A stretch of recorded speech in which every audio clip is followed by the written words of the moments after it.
Hello everyone, welcome back to my YouTube channel Har Har Mahadev.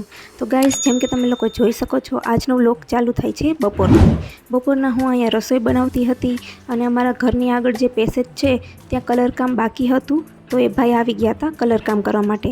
આમ તો કલરકામ થઈ ગયું હતું, પણ જે ફાઇનલ કોટિંગ કરવાનું હોય ને એ બાકી હતું, એટલા માટે એ ભાઈ આવ્યા હતા અને કલરનું કામ કરતા હતા।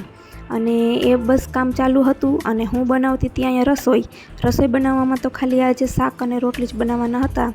તો એ મેં ફટાફટ બનાવી લીધા। અને આ જાઓ, આરુષભાઈની તો મસ્તી ક્યારેય પૂરી જ ન થાય। એનું જે રમકડા ભરવાનું બાસ્કેટ છે એ ભાઈને એમાં બેસવું હતું, તો એને પછી એમાં બેસાડવો પડ્યો, કેમકે જે કેમ એમ તો કરવું જ પડે, નહીં તો ભાઈનું રોવાનું પાછું બંધ ન થાય। તો એ બધું કામ પતી ગયું અને પછી રોંઢે અમે લોકો લઈ ગયા આરુષને નીચે ગ્રાઉન્ડ ફ્લોરમાં, જ્યાં ટોડલર્સ ઝોન છે, ત્યાં આરુષ જેવડા નાના છોકરાઓ રમી શકે એના માટે મસ્ત જગ્યા પ્લે હાઉસ જેવું આપેલું છે। તો ત્યાં અમે આરુષને લઈ ગયા હતા। તો આ ટોડલર્સ ઝોનમાં નાની સાયકલો છે, નાની આવી ગાડી આપેલી છે, પછી એક સ્લાઇડિંગ પણ આપેલી છે, અને બીજું સાવ નાનું સ્લાઇડર આવે ને એવું પણ આપેલું છે, અને બોર્ડ પણ છે લખવા માટે। તો અહીંયા બાળકોને બહુ જ મજા આવે છે। આરુષ તો અહીંયા આવે ને તો પાછું જવાનું નામ જ ન લે। એને કેટલી વાર અમારે સમજાવીને પાછો ઘરે લઈ આવવું પડે, નહીંતર એ તો અહીંયા પછી એમ જ કહે કે બસ મારે હજી અહીંયા જ રમવું છે। આ જગ્યા જે છે ને એ નાના બાળકો માટે બેસ્ટ છે। અહીંયા એને બધું શીખવા પણ મળે, રમવા પણ મળે, અને બધી જ રીતે એમને અહીંયા મજા આવી જાય।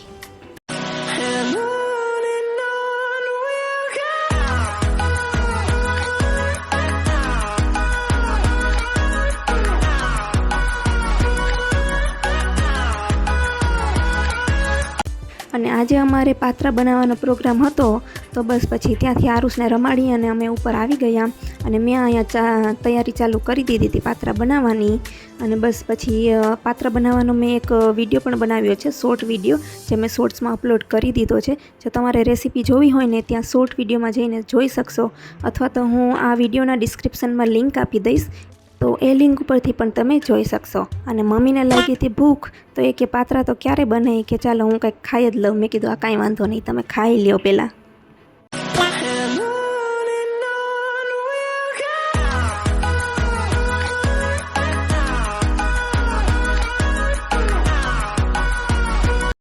અને આરુષ માટે અમે અહીંયા બનાવી હતી ખીચડી, કેમ કે એનું કાંઈ નક્કી ન હોય, એમ તો એને ચટપટું ને એવું જ બધું ભાવે છે, એટલે કદાચ ખાઈ લે, પણ તો પણ નક્કી ન હોય એટલા માટે એના માટે ખીચડી બનાવી હતી। અને જો અહીંયા એક બાજુ પાત્રા ચડે છે અને એક બાજુ મેં ભાખરી પણ માંડી દીધી હતી, કેમ કે ખાલી એકલા પાત્રા તો ખાવાની મજા ન આવે, ભાખરી કે એવું કાંઈક તો જોઈએ જ જોડે, એટલા માટે ભાખરી પણ બનાવી હતી। અને આરુષભાઈ અહીંયા દાદી જોડે રમતા હતા।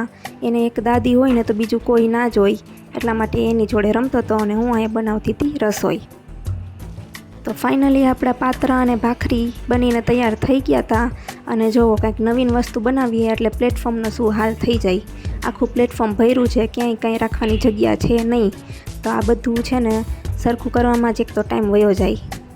પછી મેં અને નીરવે જમી લીધું એટલે અમે આરુષને લઈ આવ્યા નીચે। પછી મમ્મી ને પપ્પા પણ જમવા બેસી ગયા હતા, કેમ કે એ કોઈને જમવા તો દે નહીં શાંતિથી, એટલે અમે જમતા હોય ત્યારે મમ્મી ને પપ્પા એને રાખે, અને એ લોકો જમે ત્યારે અમે લોકો એને નીચે લઈ આવીએ અને કાં તો રમાડીએ ત્યાં જ।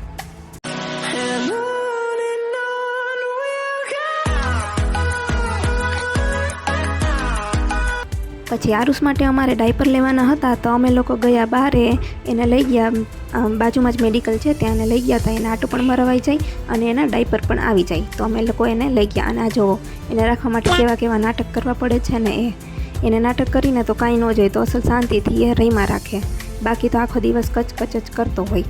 તો બસ પછી અમે ડાયપર લઈને ત્યાંથી નીકળી ગયા હતા ઘરે જવા માટે। અને ગાઈસ, આજના વ્લોગમાં બસ આટલું જ। જો વ્લોગ પસંદ આવે તો લાઈક કરી દેજો, અને ચેનલ ઉપર નવા હોવ તો સબસ્ક્રાઈબ કરી દેજો, અને બેલ આઇકન દબાવવાનું ભૂલતા નહીં, એનાથી તમને બધા જ વિડીયોની નોટિફિકેશન પહેલાં મળી જશે। તો આજના વ્લોગમાં બસ આટલું જ।